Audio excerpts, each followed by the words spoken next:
Let the dragon consume you! Enemy sighted.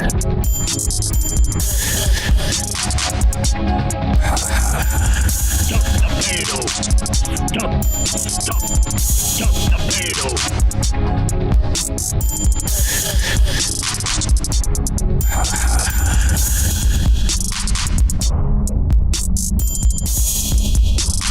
In 5, 4, 3, 2, 1. The Birdwatcher's back at it one more time. Here's your host, Brian and Clay. They're about to bring you some sweet Overwatch action.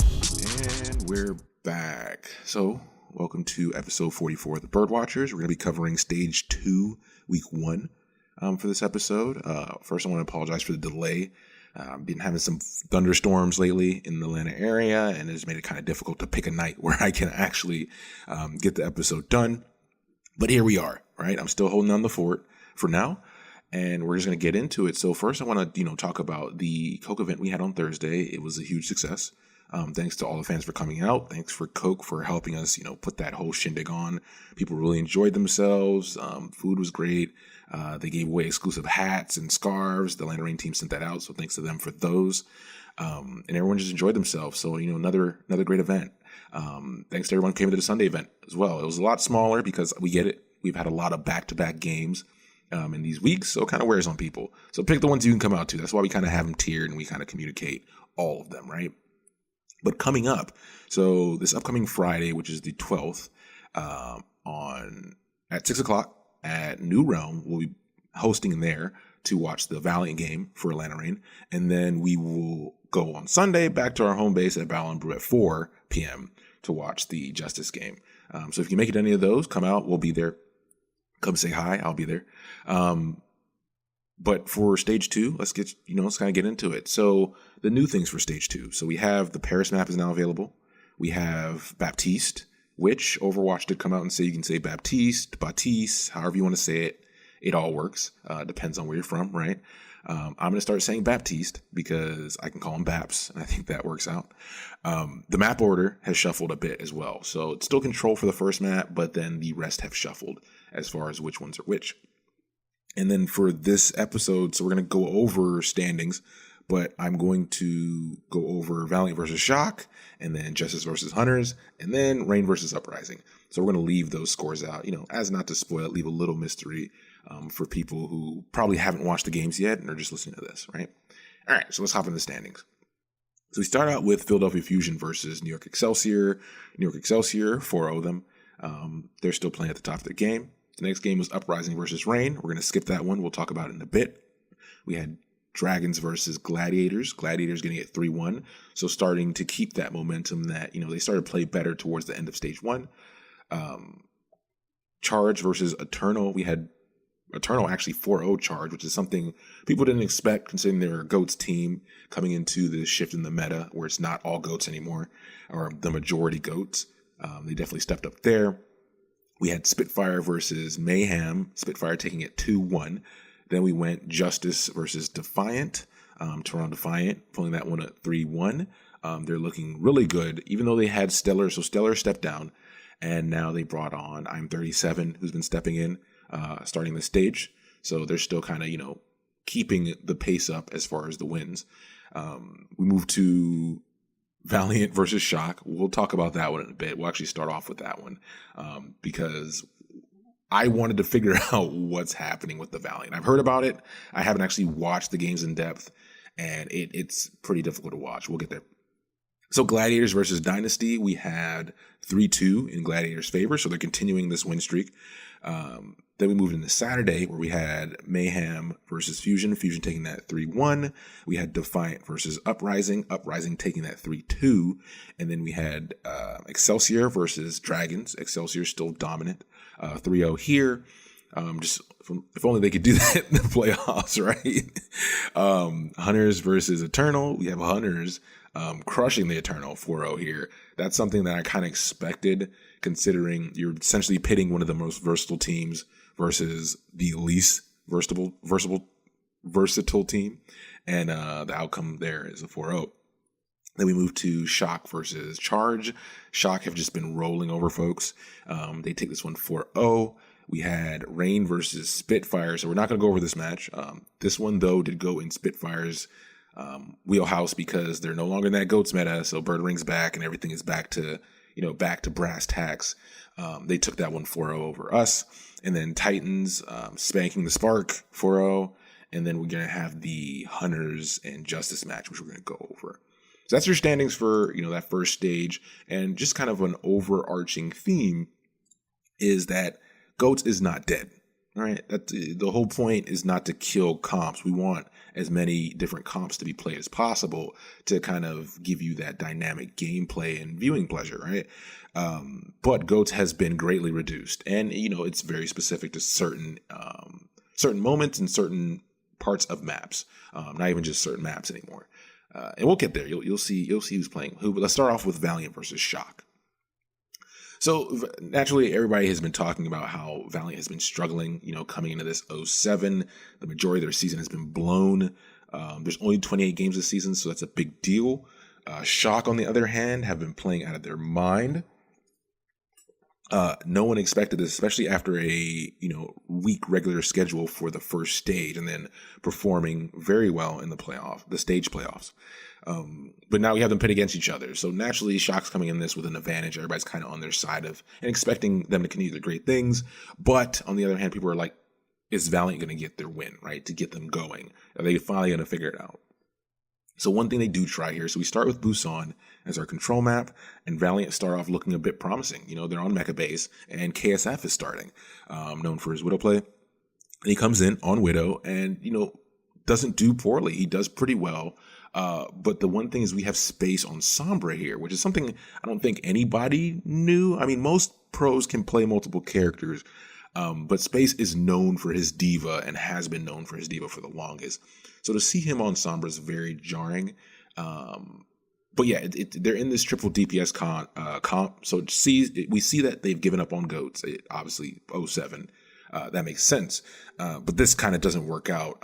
Space is not really performing super well on Sombra. He's getting caught out a good bit when he should be, hiding and EMPing, which is ideal. So Shock take advantage of this with Winston GOATS, right? They just hop on whatever they need to hop on. They take Mecha Base. This takes us to Shrine, the Shrine round, and Shock absolutely dominate this round and close it out to, take the map. So it started off looking good, and you can tell that they're sticking to this different comp. So we're going to move into Temple of Anubis here as our second map, and we have Agilities subbing in for Bunny. So Agilities is now in. People are clamoring for Bunny to get more play time because, he's been benched for so long. And with this situation, now's the time. But they do bring Agilities in because he's kind of their, golden child kind of situation. We start with Valiant on attack, and Shock continue to assert their dominance on defense here. They push Valiant to a final fight where they end up winning for a shot at point 2. So, good there. Again, though, once they get to point 2, Shock make it super difficult. And there's a side note. On this point, this is one of the most beautiful disengages I've ever seen. That helps them drag out this fight to leave Valiant capping point 2, but only with 20 seconds remaining.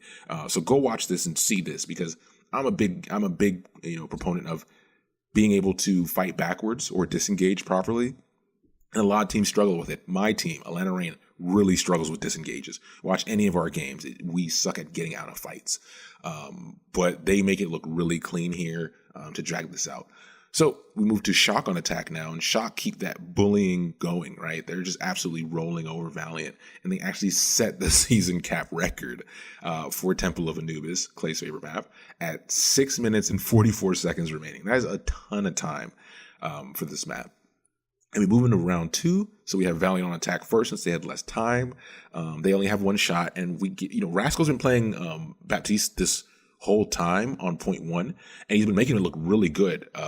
It's, I've been practicing lately as well, and it definitely got me hyped to go play some more of him after watching how Rascal plays him.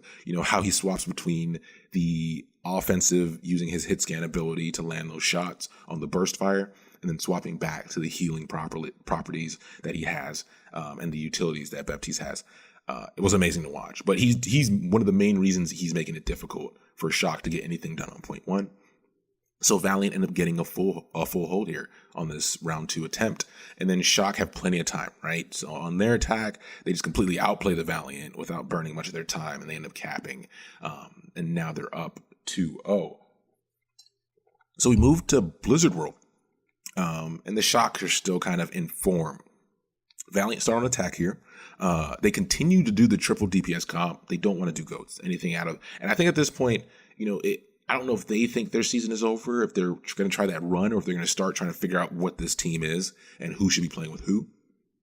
But they do stick to triple DPS regardless. There are a few times where they will go goats to kind of force points and stuff like that.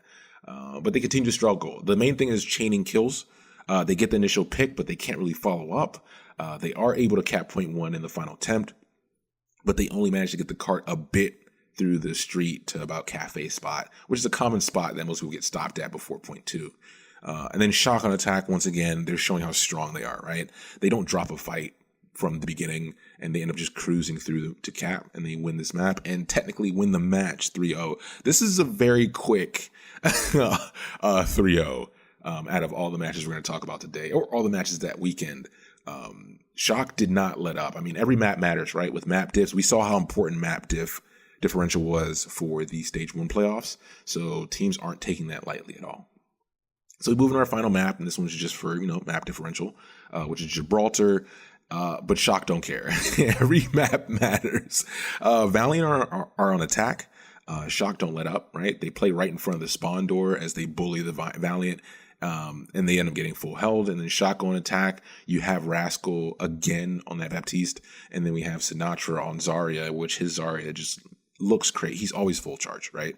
Those two together, getting their ults extremely fast for those characters, make it impossible for Valiant to do anything. So the Shock ended the way they started, playing amazingly well, right? And they go 4-0 in this series. So Valiant still struggling. The fans of the Valiant still struggling. The org still having, the coaches still struggling. I think competitive Reddit has let up a bit on them because at this point, we get it. Everybody's having a difficult time. They need to figure it out.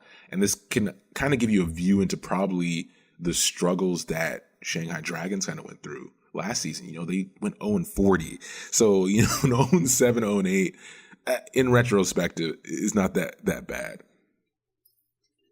of a situation to be in. So, all right, so we'll hop into our next match, which is going to be Justice versus Hunters. So this is another one where Hunters, they're the team nobody wants to play because they're so I don't say wacky. It's like best way I can explain is an organized mess, right? They know what they're doing, but they're doing stuff that is so far out from what everybody else is doing that it looks kind of messy. So it's hard for teams to game plan against, especially if your team has imagine this. Imagine your team has a 2-game weekend and one of those teams are the Hunters. You almost just hope for the best and then practice for the other team because there's so much time that needs to go into preparing for them. And for the Justice, another team that, doing better than the Valiant, but only one win better. And they've been struggling as well to kind of get into their groove and start finding their wins. And they're a new fan base, a newer team as well, expansion team, one of the expansion teams that's struggling outside of the charge. But we're now in a meta that, might be more for them. We're about to find out. So let's hop into it. So we start with control here. Oasis is our control map, which I feel like we haven't seen Oasis much. So I was glad to see this. And we have Arc debuting on the Justice. So if you didn't know, New York did trade Arc to the Washington Justice. So he's now there as their main healer with Guido on the flex. Gardens is our first round here. And Hunters are dominant. They're just picking apart Justice because they're kind of coming out in the vanilla standard GOATS comp, and Hunters have been eating that up for the longest. So they take that map. We move into Library, and Library is actually really fun to watch. This is a lot of back and forth. We have Justice swap to a Protect the McCree comp, which we've seen before, but a little more flexible for what the Hunters are doing. And the Hunters are playing everything under the sun, but it's a fun back and forth. The Hunters do end up winning out in the end and taking Oasis overall. This takes us to Anubis, our second map. And Clay's favorite map. Hunters start on an attack, and Justice come out with this bunker comp, which a lot of teams are playing now that Baptiste is out, and they played extremely well. They're only allowing Hunters to get about 80% of the point one before holding. So it's like, okay, cool. But then Justice, on the Justice attack, Justice opt to use a double sniper, which I was skeptical of because I think Guido was on the Hanzo, which is their flex healer. I don't know I'm not too familiar with his past play, but yeah, they come out on double sniper and they're actually able to get the picks, and that helps because they only need to get so much of the point. They get the picks they need, and they end up taking this map fairly quickly, tying it up 1-1. So this was an interesting turn of events. We move to King's Row here, and we have the Hunters on attack, and in classic fashion on King's Row, Hunters come out with Sim Junk comp. We've seen them do this before, but unfortunately, Corey kind of pops off on Justice on Bash. So it's like the Justice are getting more comfortable as we go through maps and starting to play outside of that GOATS, variant that they struggled with so much in the first stage. And it's kind of benefiting them. They're having better fights against the Hunters. But yeah, we have Corey on Bastion here, and he pops off, and we actually get to see a Baptiste ult with Bastion nanoed. And we get to see the amazing damage that does, right? It's insane. But they only allow the Hunters to get about 80% again. So Justice go on attack. Hunters only get 80%. Justice go on attack here. And although they were able to cap point one on attack,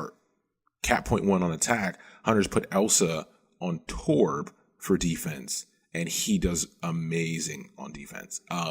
There's the issue here is that the Hunters, or the Justice can't get to Elsa's turret. So after they're dealing with the mayhem that is the Hunters, then they have to deal with the turret. And by the time they get to it, they have to, reposition because they're, behind, they're round, and then Among is just rolling all over the place. It's pretty nutty, but the Hunters end up actually holding here this time, and they take King's Row. So now we have a 2-1 bout here, and then we take this to Gibraltar. Hunters on attack, and the Hunters start off with double sniper, and they do a great job through point 2 until they're kind of convinced to swap to standard GOATS. They get stalled a little bit through point 2, and that allows them, going back to GOATS, allows them to finish up the map. And they usually do standards GOATS because, Amon can play Ryan a bit, but he can't play Winston. That's just something they've decided. We move to Justice on attack here. And the Justice struggle to deal with the Hunters triple DPS comp on point 1. But eventually, after they cap point 1, they're able to fairly, steadily just get a pace and move throughout the rest of the map in full cap. So we're moving to round 2 here. So they would need to tie this up, right? For round 2, the Hunters on attack, Justice almost full hold. But we have Jinmu swapping to Mei, and there's this crazy part where, when you're going under the bridge on point 1 with the cart, that's the perfect place to place Mei walls that can completely screw up a team. Well, Jinmu decides to use a defensive wall, and on that defensive wall, there's a little gap at the top that Amon slides in between, drops his ult on both sides of the wall, and creates this weird situation for the Justice, and they get blown up, right? That allows them to cap point 1, and then they're stopped briefly after that due to spawns. And then Justice get their attempt, but the Hunters are running double sniper to start off to kind of try to get that pick, right? They don't have much time. Neither team had much time. And then we have Jinmu swap to Doomfist this time, and they start using Doomfist to punch players into Among's bombs on Hammond when he drops them. And there's just, you can't really adjust it with not much time, something you haven't really seen throughout these sets of maps. To adjust to that, the Justice just can't do it fast enough, and Hunters end up taking this map and 3-1. So, I can't say I was surprised about the outcome of that one. I knew that map, or not that map, but that game specifically would be one of the more difficult ones for the Justice to try to get their sea legs on for stage 2. So we'll see. Hopefully they get a chance later on to show a little more of that, and hopefully they take the comfort that they found towards the end of that series and just bring that to the next game, right? Don't play GOATs. You guys can't do it. But they looked good when they were, trying something different. Seeing Corey on Bastion, that was also fun as well. So we're getting our feature match for today, and that's Reign versus Uprising. So this was one of the early games. This was actually the one that was shown during our Coca-Cola event on Thursday. And this was a battle. Uprising, we'll say that to the end. But just some general things about currently the situation between both these teams. So you have Baby Bay has been traded to Atlanta, so we now have Baby Bay. Funny Astro has been signed by Atlanta, so he's now on the team. FRD from Gladiators Legion has been signed to the team. Note has actually been traded to Fuel, and they swapped him directly 1-for-1 for RCK, who's now on Uprising and making his debut in this game. And then Persia, I don't know who that is, but he was signed to Uprising as well. So you have a lot of shifts for this team, both teams. Us more so because of the DeFran retirement and everything like that. We're trying to figure out. And Daco is MIA. No, nothing has come out about that. Supposedly, the rumor has been, well, not the rumor, Dogman got everybody in the house sick, right? And people are still recovering from that and going in and out as far as being sick. And we think that plays into why he's not here yet. But yeah, it definitely is us trying to figure out, okay, well, we spent all stage 1 trying to find that balance, find the flow of the team. And now we have to do that all over again. So hopefully we can do that faster now that most of the team knows each other and has kind of gotten used to each other. But you do have a lot of new pieces in the puzzle to account for. So let's hop into it. Lijiang Tower is our control map here. We start with Night Market, and we get Winston Goat from Lana Rain and Standard Goats from Uprising. You know, people obviously booed this, but it's Night Market. So Rain come out and they look absolutely fantastic for a shuffled roster, right? They're kind of doing their thing, and we're able to take this round and look convincing. We moved to Gardens, and Uprising kind of pushed that back. So now we're getting to see this new patch change in action for these two teams. So coming out, we had both teams on the Hammond, Tracer, Farah, Sombra, Lucio, Mercy triple DPS comp, and Rain start off strong, but Uprising is able to rally back in this round. That takes us to our last round for the control map, and that's Command Center. And Rain start with actually a double main tank setup, which it's not crazy, right? This isn't the biggest twist in the world, like an M. Night Shyamalan twist, but it is something that the team didn't expect. So Uprising aren't really ready for that small twist. We use that advantage. We get a couple percentage ahead, and then we get to see RCK, embarrass us with around 60%. He gets a 3K Diva Bomb that allows them to flip it and catch back up. Ooh, excuse me. And then Rain does pull it back in towards the end to wrap this round up. So this is a great start, right? This showing that both teams are kind of on even footing here, and it goes back and forth throughout. But this takes us to Clay's favorite map. So on Anubis here, we have Enleer sub in for Baby Bay now, and we start with Uprising on attack. So Uprising start with this triple tank dive comp to try to take on the Rain's high ground comp that we've been using lately for this point 1. Rain don't make it easy on Uprising, but eventually they do cap point 1, and then they swap to Standard Goats for the point 2 attempt. Enleer swaps to May, and he's been doing great on May for point 2 Anubis. And I think this was the convincing part. I didn't even know, when he came on the team, I was familiar with him, but I didn't know he played May at all. Everybody knew him for his Widow play.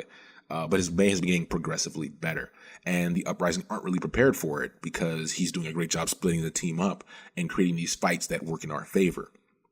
So we move to Rain on attack, and Rain starts off with this, triple DPS, this Hammond, Tracer, Sombra, Farah situation, which we've been seeing a lot from a lot of teams. And they're able to quick cap point 1 and use that same momentum to take point 2 without much resistance from the Uprising. We actually take Anubis 2-0. So we're up.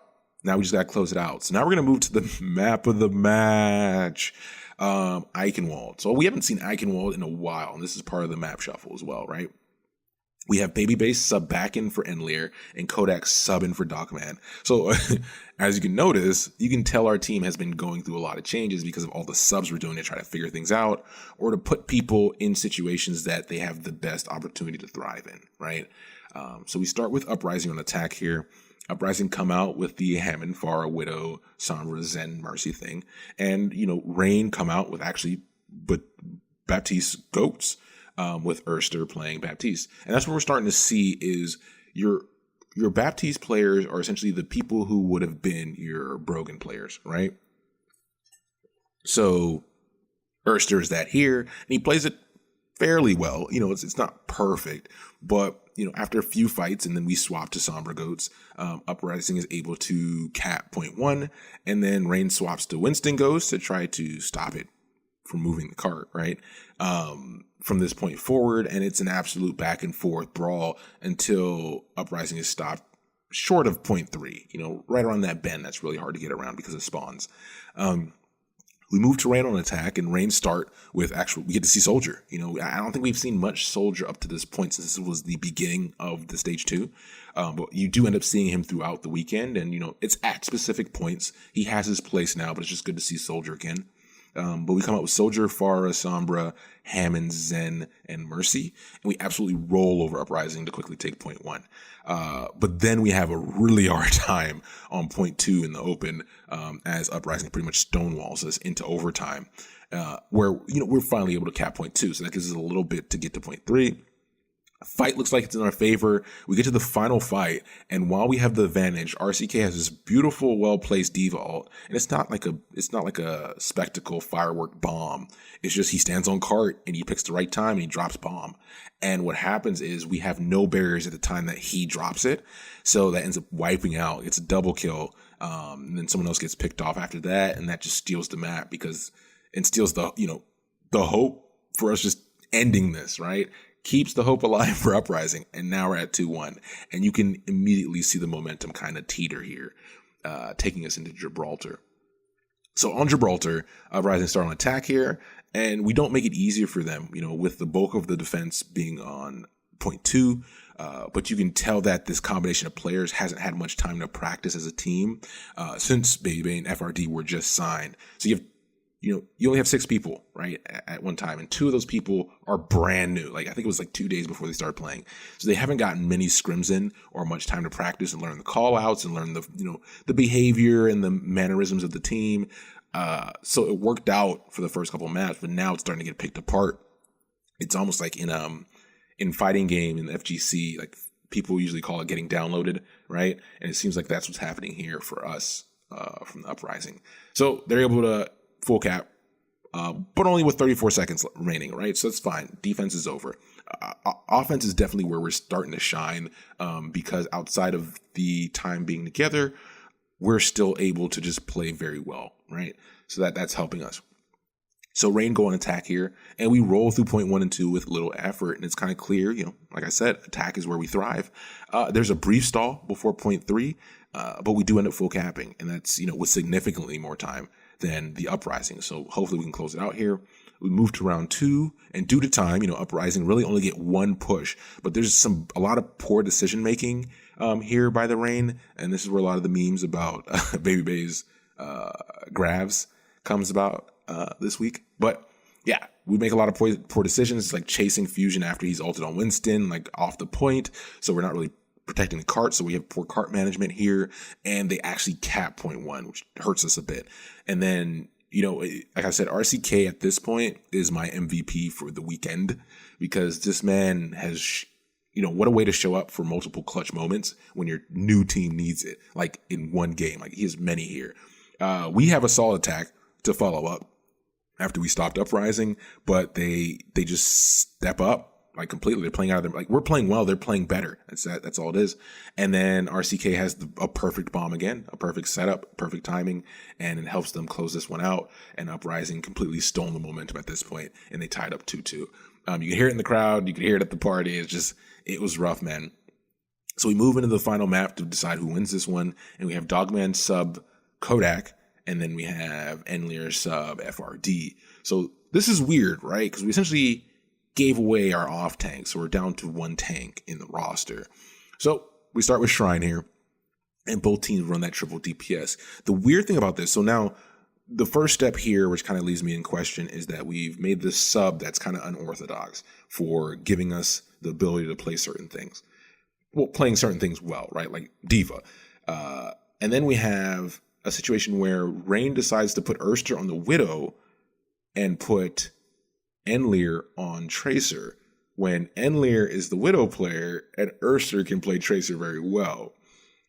All right, so I'll leave it there. But that being said, Erster's on Widow and he's getting absolutely destroyed by Color Hex on his Widow. Color Hex is kind of winning this battle, and that leads to Uprising taking this round. So we move into Mecha Base and we do it again, and it continues to confuse me because Color Hex is still popping off, and we haven't swapped the 2 people that should be playing the opposite characters. It's confusing. I don't know why. I'm not in the booth, but this is what happened. So We finally decided to swap goats, as a last ditch effort to try to get this back in our favor, try to get the momentum back. And Uprising, we do force Uprising to swap as well. But then Color Hex is already kind of just fired up. So he swaps to Zarya and he's still just causing a lot of issues for us. Uprising clean up this round and take the map in a reverse sweep. And this is something that continued throughout the weekend. And everybody was talking about it, that Uprising, I think, currently has 3 consecutive reverse sweeps of 3-2. There's something about that team that when they're down and everything's on the table, they step up to take over. And that being said, they had 2 games this weekend as well. And in both games, RCK stepped up. This guy's actually he's still new to the league, if you want to put it that way. And then he's on a brand new team after learning, all the stuff of his previous team, and he's stepping up. Big shout outs to them, because that's above and beyond. So we did lose, but it was a loss that was, we could stomach, right? And that's it. That kind of wrapped up our weekend for stage 2 to start everything off. And I would say, personally, I like the way it looks. I like the mix of things we're seeing. I think all the teams are going to find their place. I like to see these teams trying new things out. We did have that big shuffle of players in between stages, so you have a lot of new people on different teams. You brought a lot of people up, signed new contracts. A lot of rosters are getting bigger. So yeah, I'm happy to see what happens. Reign's kind of in a slump right now as we're trying to refigure things out in this short rebuild period, but I think we will. So that being said, as usual, you guys can reach us at thebirdwatcherspodcast@gmail.com. Send your emails, comments, questions. On Twitter, we are now, I mentioned this last episode, we are now at Podcast TBW. We were able to get that. That's Podcast TBW. So there's no more numbers you have to worry about. So Facebook and YouTube, we're the Bird Watchers. And then on Reddit and Instagram, we're the Bird Watchers Podcast. So thank you for listening again, guys. And, we'll come back soon with Stage 2, Week 2. Should be another exciting one. And until then, thank you. Bye. I have destroyed more of your kind than I can count.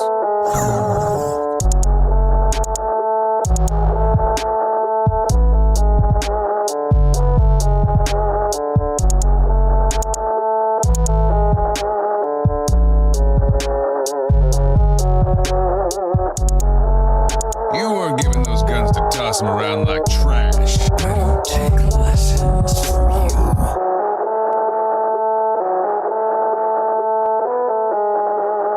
Try not to get us killed out there.